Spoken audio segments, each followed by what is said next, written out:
Hello everyone.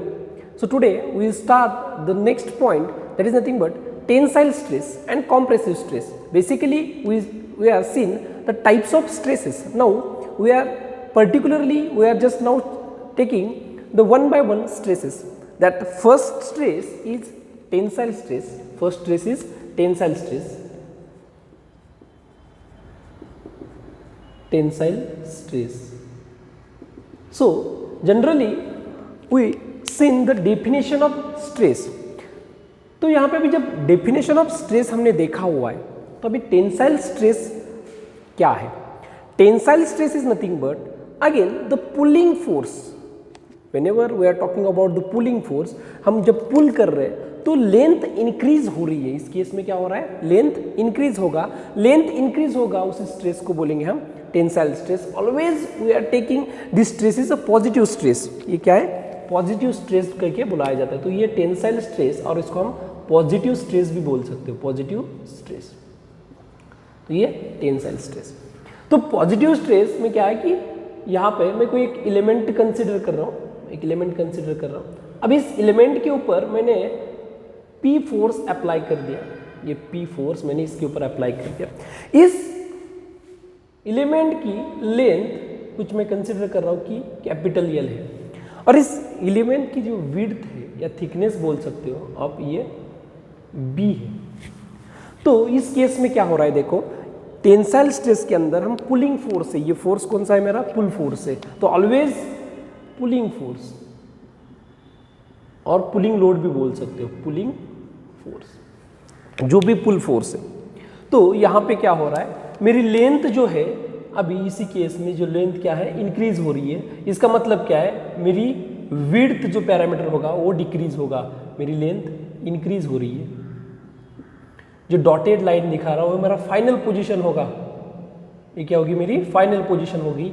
तो ये क्या हो गया? फोर्स. ये फोर्स हो रहा है. लेंथ इंक्रीज होगी इस केस में डेल्टा एल, और यहाँ पे डेल्टा एल. ये मेरी टोटल ओरिजिनल लेंथ थी एल. तो ये टोटल लेंथ क्या होगी? एल प्लस डेल्टा एल, ये मेरी टोटल लेंथ हो गई. तो यहाँ पे क्या हो रहा है कि जो विड्थ वाला पैरामीटर था, विड्थ वाला पैरामीटर क्या हो रहा है? रिड्यूस हो रहा है. तो यहाँ पे मेरा हो गया इतना डेल्टा बी रिड्यूस हो गया. यहाँ से मेरा डेल्टा बी रिड्यूस हो गया, इतना मेरा डेल्टा बी रिड्यूस हो रहा है. तो ये मेरा बी जो है वो बी रिड्यूस हो रहा है. तो टेंसाइल स्ट्रेस के केस में हमें क्या देखना है? जो भी फोर्स होगा तो tensile stress again sigma T आप रिप्रेजेंट कर सकते हो, सिग्मा टी रिप्रेजेंट कर सकते हो. Force per unit area, area मेरा क्रॉस सेक्शनल एरिया यही है. बट इस केस में क्या हो रहा है? मेरा लेंथ इंक्रीज हो रहा है. That is nothing but tensile stress. तो फोर्स पर यूनिट एरिया, यही उसका यूनिट भी यही रहेगा, न्यूटन पर मीटर स्क्वायर, और न्यूटन पर mm स्क्वायर भी बोल सकते हो आप. सो नेक्स्ट स्ट्रेस जो आता है इसके अंदर, डायरेक्ट स्ट्रेस के अंदर आता है, ये डायरेक्ट स्ट्रेस का है. तो उसमें आता है सेकेंड जो आता है कॉम्प्रेसिव स्ट्रेस. क्या ये? Compressive stress.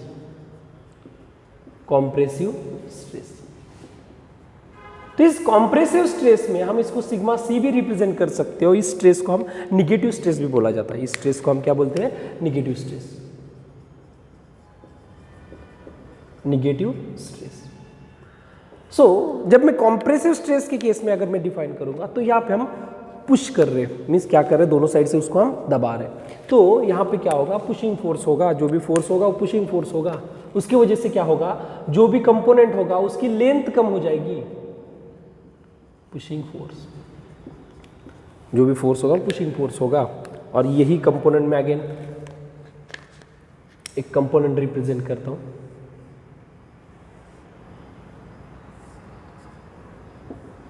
डायरेक्शन देखो, दोनों की डायरेक्शन अलग अलग हो गई. यहाँ पे डायरेक्शन अलग है, यहाँ पे डायरेक्शन अलग है. ये भी फोर्स है, तो ये अंदर की तरफ लेके जा रहा है. तो मेरी ये जो लेंथ होगी, ये लेंथ क्या होगी? ये ओरिजिनल पार्ट है, और ये मेरी विड्थ है. दिस इज माय लेंथ, ये लेंथ है. तो यहाँ पे क्या हो रहा है? देख लो, जो भी कंपोनेंट है उसकी लेंथ क्या होगी? कम हो गई. लेंथ कम होगी बट विड्थ बढ़ गई. क्या होगी? विड्थ बढ़ गई. तो इस केस में लेंथ कम हो गई एल. अभी क्या हो गया?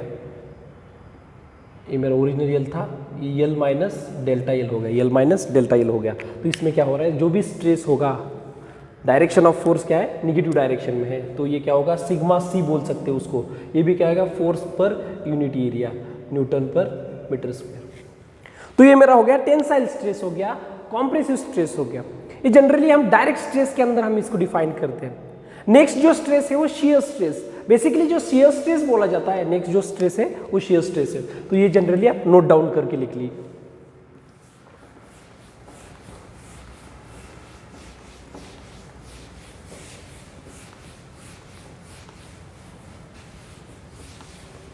नेक्स्ट है शियर स्ट्रेस। शियर स्ट्रेस तो हम इसको इनडायरेक्ट स्ट्रेस भी बोलते हैं। इसको रिप्रेजेंट किया जाता है, इसको जो रिप्रेजेंटेशन है, रिप्रेजेंट हम टाउ बोलते हैं। टाउ क्या बोलते हैं हम, टाउ रिप्रेजेंट करते हैं टाउ। ये अगेन एक ग्रीक वर्ड है, टाउ क्या है, ये ग्रीक वर्ड है। जब शेयर स्ट्रेस के बारे में हम देख रहे हैं तो शेयर स्ट्रेस हमने क्या बोला था कि यहाँ पे जो भी फोर्स अप्लाई कर रहे हो parallel to that face, force जो भी अप्लाई कर रहे हो parallel to that stress, parallel to that face, parallel to that face. तो यहाँ पे मैं अगर डिफाइन करना चाहता हूँ तो मैं जस्ट एक अगेन एक कंपोनेंट यहाँ पे मैं एग्जांपल के तौर पे ले रहा हूँ। ये मेरा कंपोनेंट है, 3D में निकाल दिया। अभी मैं फोर्स इस डायरेक्शन में लगा रहा हूँ, इस एरिया के ऊपर फोर्स लगा रहा हूँ। ये मेरा फोर्स है और ये मेरा क्रॉस सेक्शनल एरिया है। क्या है मेरा, ये क्रॉस सेक्शनल एरिया है।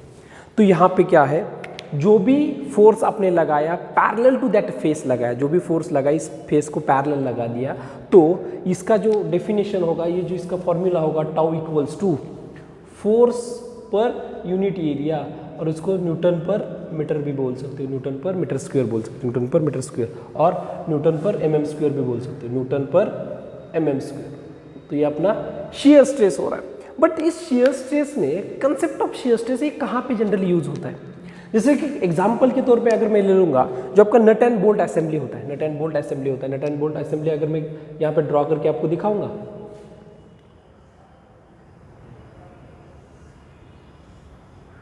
अभी इस दो कंपोनेंट को आपको ज्वाइन करना है, किससे, नट से, नट एंड बोल्ट से आपको ज्वाइन करना है। तो इसको मैंने ज्वाइन कर लिया।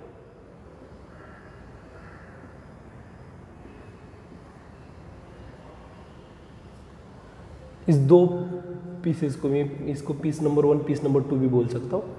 तो इसको मैंने ज्वाइन कर लिया। यहाँ पे मेरा एक बोल्टेड है, तो यहाँ पे मैंने बोल्ट लगा दिया। तो यहाँ पे क्या हो रहा है, ये जो कंपोनेंट है, इस कंपोनेंट के बीच में क्या हो रहा है कि खिंचाव तनाव स्टार्ट है। यहाँ पे इस दो कंपोनेंट के बीच में फोर्सेस चल रहा है। तो जब ये फोर्स लगाएगा तो ये मेरा शियर प्लेन बन जाएगा। ये क्या बन जाएगा, शियर प्लेन बन जाएगा, ये शियर प्लेन। तो ये क्या कर रहा है कि इस एरिया के ऊपर वो उसके ऊपर फोर्स लगाने का ट्राई कर रहा है। तो ये मेरा शियर स्ट्रेस का कंपोनेंट बन जाएगा। तो शियर फोर्स आपकी यहाँ पे लगेगा, शियर फोर्स जहाँ पे आपको कंपोनेंट टच है, तो ये मेरा शियर प्लेन बन सकता है, ये मेरा शियर प्लेन है, ये मेरा शियर प्लेन है। तो ये वाले कंसेप्ट हम कहाँ पे लगाते हैं कि शियर स्ट्रेस के केसेस में लगाते हैं। तो जब शियर स्ट्रेस के बारे में बात करें तो शियर स्ट्रेस में और एक कंसेप्ट यहाँ पे आता है, दैट इज नथिंग बट हमें बोला जाता है कि पंचिंग शियर। जनरली हम यूज करते हैं ये जो जितने भी कंसेप्ट में यहाँ पे बता रहा हूँ, ये सब प्रॉब्लम्स में आपको यूज होने वाले हैं, ये सब प्रॉब्लम्स में यूज होने वाले। तो shear stress is nothing but again force per unit area. तो इस शियर स्ट्रेस को कभी कभी हम इससे भी डिनोट करते हैं, V और S से रिप्रेजेंट करते हैं। ये शियर फोर्सेस है, ये शियर फोर्सेस है पैरेलल टू द फेस। तो कभी कभी इस ऐसे भी उसको रिप्रेजेंट किया जाता है। तो ये एक आपके सामने एग्जाम्पल रख दिया। सो नेक्स्ट क्या है, पंचिंग शियर स्ट्रेस या पंचिंग स्ट्रेस बोला या पंचिंग शियर भी बोला जाता है। तो पंचिंग शियर में क्या है देख लो, थोड़ा सा ये कंसेप्ट थोड़ा सा अलग है। तो यहाँ पे आपको एरिया जो कंसीडर करना है, तो एरिया कौन सा कंसीडर करना है इस बारे में आपको बताना है। तो नेक्स्ट है पंचिंग शियर। नेक्स्ट क्या है, punching shear. So in that punching shear punching shear, तो इसको भी हम टो से ही रिप्रेजेंट करेंगे, इसको भी हम रिप्रेजेंट कैसे करेंगे, टो से ही रिप्रेजेंट करेंगे। बट इस पंचिंग शियर में क्या होता है, देखो the punching shear is the failure of the member, और फेल्यूर ऑफ द मेंबर मैं क्या लिख रहा हूं, punching shear is a failure of member, failure of member, failure of member by shear under the action of the contraction, means आप क्या बोलते हैं, कॉन्ट्रैक्शन लोड भी, under the action of the failure of the member by shear under the action of contraction, under the action of the contraction. तो यहाँ पे आप concentrated load लगा भी सकते हो, यहाँ पे under the action of concentrated load भी बोला लगा सकते हो, concentrated load, under the action of concentrated load. तो यहाँ पे क्या होता है, देखो ये पंचिंग शियर का भी अगर मैं आपको रिप्रेजेंट करूंगा तो क्या है, force tangent to the area, force tangent to the area means जो भी फोर्स लगा रहा हो tangent to the area, force tangent to the area, आप शियर एरिया भी बोल सकते हो, upon area of circumference of the hole, area of circumference of the hole, area of circumference of hole, area of circumference of hole. तो यहां पे क्या है, the tau equals to again force per unit area, ये force per unit area है, force tangent to the area और area circumference of the whole. तो जब एग्जांपल में सामने लाऊंगा, जब भी आपका कटिंग एक्शन होगा, जो भी आप पंचिंग एक्शन ऑपरेशन करते हो, ये सब पंचिंग शियर के अंदर आता है। बट यहाँ पे जब एरिया कंसिडर करता हूँ तो कुछ अलग पैरामीटर कंसिडर करता हूँ, ये प्रॉब्लम में बहुत बार आता है और आप गलती कर बैठे हो, आप क्रॉस सेक्शनल एरिया कंसिडर करते हो, बट यहाँ पे एरिया क्या लेना है आपको दिखाना है। सो यहाँ पे क्या देखो एक कंपोनेंट को मुझे पंच करना है, इसी कंपोनेंट के अंदर क्या किसी शीट, मेटल शीट को मुझे पंच करना है। इस मेटल शीट का ये कुछ थिकनेस है, इस मेटल शीट का कुछ एक थिकनेस है। अभी इसके ऊपर मैं इस पंच से यहाँ पे मैं होल प्रोड्यूस करने वाला, इस पंच से यहाँ पे होल प्रोड्यूस करना है। एक पंच है मेरे पास,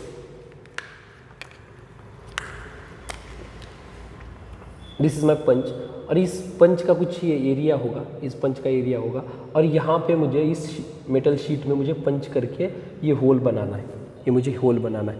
तो जब भी मैं इस होल बनाता हूँ तो मुझे यहाँ पे जो शेयरिंग एक्शन हो रही है, इसको बोलते हैं हम पंचिंग शेयर, जो कटिंग का एक्शन हो रहा है, ये कहाँ कॉम्प्रेशन लोड लगा के हम क्या कर रहे हैं, उसको कटिंग कर रहे हैं। ये अगर हम देखा जाएगा तो ये मेरा क्रॉस सेक्शनल एरिया है, ये क्या है, मेरा क्रॉस सेक्शनल एरिया है, ये क्रॉस सेक्शनल एरिया है। बट हमें कट क्या किया, हमने कट इसी लेंथ को किया, मीन्स इस थिकनेस को हमने कट किया, इस थिकनेस को कट किया। तो यहाँ पे जब मैं cross area of circumference of hole consider करता हूँ तो यहाँ पे मुझे उस सर्कमफ्रेंस प्लस उस प्लेट का थिकनेस को कंसीडर करना है। तो यहाँ पे जो शेयर एरिया बोला जाता है, इसको मैं क्या बोलूँगा, शेयर एरिया बोलूँगा। तो shear area is nothing but, मैं यहाँ पे लिख रहा हूँ शेयर एरिया, तो shear area is nothing but मैं क्या लिख रहा हूँ, circumference into thickness, circumference into thickness, circumference into thickness, circumference into thickness. तो ये सर्कमफ्रेंस क्या हो गया, अगर इस केस में अगर मैं सर्कुलर होल है तो सर्कमफ्रेंस क्या हो जाएगा, पाई डी हो जाएगा, और उसका थिकनेस उस मेटल प्लेट जो हमने कंसीडर किया जिसके ऊपर आपको होल बनाना है उसका थिकनेस हमें लेना है, दैट इज नथिंग बट आपको थिकनेस वो टी हो गया। तो ये क्या होगा, pi into D, D is nothing but again मैं क्या बोल दूंगा, ये diameter of the hole, small D में कंसीडर कर रहा हूँ, diameter of hole into thickness. तो ये मेरा शेयर एरिया होगा। तो शेयर एरिया इस केस में अगर मुझे लेना है तो ये क्या होगा, पाई डी टी हो जाएगा, ये क्या हो जाएगा, पाई डी टी हो जाएगा। तो ये सर्कुलर के केस में हो गया। अगेन बहुत सारे केसेस हो सकते हैं, लाइक मेरे पास अभी ये रेक्टेंगुलर भी हो सकता है, मुझे होल जो बनाना है वो क्या हो सकता है, वो रेक्टेंगुलर होगा। ये मैंने अभी सर्कुलर के केस में बोल दिया, हमें सर्कुलर सेक्शन जब होगा तब इसकी केस में बोल दिया। अगर यही केस में अगर रेक्टेंगुलर केस में होता, रेक्टेंगुलर होता तो रेक्टेंगुलर के केस में मुझे सर्कमफ्रेंस इनटू थिकनेस लेना होता।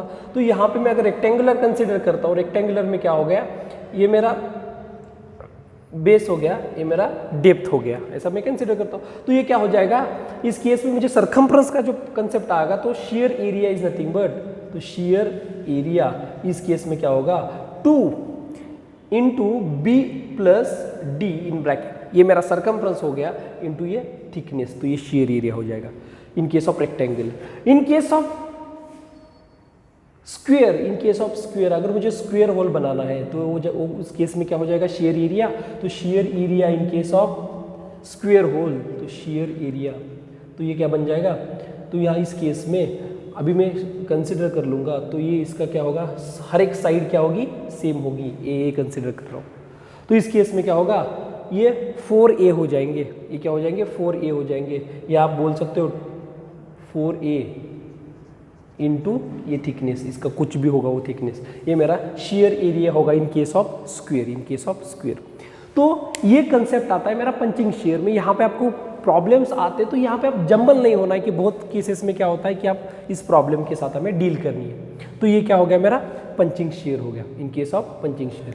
तो जो भी मेरा कॉम्प्रेशन स्ट्रेस, इस केस में क्या होगा punching stress and compression stress, यहाँ पे आपको दो केसेस आ सकती है। जब मैं पंचिंग कर रहा हूँ तो ये मुझे कॉम्प्रेशन एक्शन से कर रहा हूँ, तो यहाँ पे मुझे कॉम्प्रेशन स्ट्रेस पूछा जाएगा। इस केस में अगर मुझे कॉम्प्रेशन स्ट्रेस पूछा जाएगा, कभी कभी पूछते हैं तो आप क्वेश्चन पढ़ते समय उसको ध्यान रखना है कि कॉम्प्रेशन स्ट्रेस पूछा है या शेयर स्ट्रेस पूछा है। जब कॉम्प्रेशन स्ट्रेस पूछा जाएगा तो अपना फॉर्मूला क्या होगा, P/π/4 d² हो जाएगा, ये π/4 d² हो जाएगा। But in case of shear stress वहाँ पे उन्होंने पूछ लिया, वहाँ पे पंचिंग शेयर नहीं पूछेंगे, कभी कभी शेयर स्ट्रेस पूछे थे। तो shear stress is nothing but वो पंचिंग स्ट्रेस ही है, ये क्या हो जाएगा P अपॉन, यहाँ पे अभी ये जो एरिया था, एरिया क्या है π/dt, क्या ये π/dt। तो आपको कॉम्प्रेशन शेयर पूछा है या पंचिंग शेयर पूछा है, इस केस में आपको दोनों केस में थोड़ा सा ध्यान देना पड़ेगा कि क्या कौन कौन से पैरामीटर आपको पूछे गए। तो this is the again punching shear stress. हमने डिस्क्रिप्टिवली टेंसाइल स्ट्रेस क्या है, कॉम्प्रेसिव स्ट्रेस क्या है, पंचिंग शेयर स्ट्रेस क्या है और शेयर स्ट्रेस, इसको हमने डिस्क्रिप्टिवली ब्रॉडली देखा। अभी उसके साथ ही साथ हम यूनिट कन्वर्जन क्या होता है, जब हम स्ट्रेस के बारे में न्यूटन पर mm हमने देखा या न्यूटन पर मीटर स्क्वायर हमने देखा है, तो उस केस में आपको सबसे ज़्यादा जो प्रॉब्लम होती है आपको यूनिट कन्वर्जन में, जब आप प्रॉब्लम सॉल्व कर रहे हो तो आपको यूनिट कन्वर्जन में बहुत सारे प्रॉब्लम आते हैं। तो हम अभी देखेंगे कि यूनिट कन्वर्जन वहाँ पे कौन कौन से यूनिट्स आते हैं। तो जस्ट सी हियर कि हम यूनिट कन्वर्जन वाला पैरामीटर हम देखेंगे अभी। तो बेसिकली हमने जब स्ट्रेस के बारे में देखा तो स्ट्रेस के बारे में हमने यूनिट लिखा था कि न्यूटन पर मीटर स्क्वायर, हमने क्या लिखा था न्यूटन पर मीटर स्क्वायर। तो मोस्ट प्रोबेबली आपको क्वेश्चन में क्या दिया है, आपको मीटर्स में पूरे एरिया दिया हुआ है या आपको mm में आपको पूरा एरिया दिया हुआ है। कभी कभी आपको इसमें भी दे सकते, इंचेस में भी दे सकते हैं, तो आपको उसको मीटर में या mm में आपको कन्वर्ट करना आना चाहिए। तो इन केस ऑफ हमने देखा कि यूनिट कन्वर्जन, तो बेसिक यूनिट कन्वर्जन कहाँ पे लगेंगे हमें, ये स्ट्रेस में लगने वाले हैं। तो उसका ही सिर्फ हम ध्यान रखेंगे कि यूनिट कन्वर्जन हमें बेसिकली कौन कौन से पैरामीटर्स। तो जैसे हमने बोला कि स्ट्रेस वो शेयर होगा या वो नॉर्मल स्ट्रेस होगा या वो टेंसाइल स्ट्रेस होगा। तो ये क्या है, stress is equals to newton per metre square हमने लिखा था। स्ट्रेस इज इक्वल्स टू हमने ऐसा यूनिट इसका क्या लिखा था, न्यूटन पर मीटर स्क्वायर। तो 1 न्यूटन पर मीटर स्क्वायर क्या होता है, 1 पास्कल होता है। 1 न्यूटन पर मीटर स्क्वायर क्या होता है, 1 पास्कल होता है। तो यहाँ पे मुझे अभी देखो यूनिट जो आते हैं, आपको मॉड्यूलस ऑफ इलास्टिसिटी बहुत सारे यूनिट्स आएंगे, आपको स्ट्रेसेस की यूनिट्स आएंगे। मॉड्यूलस ऑफ इलास्टिसिटी आप मोस्ट प्रोबेबली आप यंग्स मॉड्यूलस बोला जाता है, तो हम देखेंगे यंग्स मॉड्यूलस क्या है, मॉड्यूलस ऑफ इलास्टिसिटी क्या है। तो उसके जो यूनिट्स है आपको मोस्ट प्रोबेबली आपको गीगा पास्कल में होगा या मेगा पास्कल्स में होंगे, इस केस में आते हैं। तो जनरली हम ये पास्कल जो है, हम किलो पास्कल क्या है, किलो पास्कल। किलो का मतलब क्या है, किलो इज नथिंग बट 10⁻³ आता है। किलो क्या आता है, 10⁻³ आता है। जब किलो पास्कल बोला जाएगा तो 10⁻³ पास्कल आएगा, ये 10⁻³ पास्कल आएगा। तो इसी 10⁻³ पास्कल को अगर आपको न्यूटन पर मीटर्स में देखना है तो आपको ये क्या, उसको मल्टीप्लाई होगा, 10⁻³ मल्टीप्लाई होगा। तो सेकेंड जो आता है मुझे आता है मेगा पास्कल। क्या आता है, मेगा पास्कल। तो इसको ये किलो पास्कल में बोल सकता हूँ, 10⁻³ तो मेगा पास्कल जब आएगा तो mega pascal is nothing but again mega is nothing but 10⁶, तो 10⁶ पास्कल हो गया, दैट इज नथिंग बट ये मेगा पास्कल हो गया। ये क्या हो गया? मेगा पास्कल हो गया, एम पास्कल। तो आपको रिप्रेजेंट ऐसे आएगा कि पास्कल या मेगा पास्कल। सो मेगा पास्कल के बाद और एक आता है गीगा पास्कल। क्या आता है? Giga pascal. तो ये गीगा पास्कल के जब मैं बारे में बताऊंगा, जब भी giga pascal I am talking about, so ये क्या होगा? 10⁹ होगा। गीगा इज नथिंग बट 10⁹ होगा। सो 10⁹ पास्कल, 10⁹ पास्कल। सो यहाँ पे गीगा पास्कल, जी पास्कल आएगा। सो इस केस में हमने किलो पास्कल हो गया, मेगा पास्कल हो गया, गीगा पास्कल हो गया। सो हमें मोस्ट प्रोबेबली जो क्वेश्चन आते हैं वो एमएम्स में आता है। जो भी मेरा डायमेंशंस होंगे वो मिलीमीटर्स में आते हैं, एमएम में आएंगे। तो यहाँ पे क्या है, जो मीटर है और मिलीमीटर, इस केस में हमें डिफरेंस देखना है। सो अभी यहाँ पे एरिया जो है वो मीटर स्क्वायर में, हमें एरिया किस में चाहिए? एमएम में चाहिए, एमएम स्क्वायर में चाहिए। तो हमें जब मीटर से एमएम में चाहिए तो क्या होगा? उसको 10⁻⁻6 से मल्टीप्लाई करना पड़ेगा, 10⁻⁻6 से मल्टीप्लाई करना पड़ेगा, या आप डिवाइड बाय 10⁶ भी बोल सकते हो, डिवाइडेड बाय 10⁶। अभी डिवाइड बाय 10⁶ मुझे करना है। तो इस केस में क्या होगा? 1 newton per metre square, 1 newton per metre square हमें अभी एमएम में कन्वर्ट करना है। तो क्या हो जाएगा? ये न्यूटन वर्ती ऊपर ही है, उसके साथ ये 10⁶ आपको डिवाइडेड में चला जाएगा, आपको एमएम स्क्वायर हो जाएगा। 10⁶ डिवाइडेड में चला गया, एमएम स्क्वायर हो जाएगा। अगर मुझे किलो पास्कल में चाहिए, यही पैरामीटर्स मुझे किलो पास्कल्स में चाहिए, एमएम्स के केस में मुझे किलो पास्कल में चाहिए, तो आपको सिर्फ मल्टीप्लाई क्या होगा?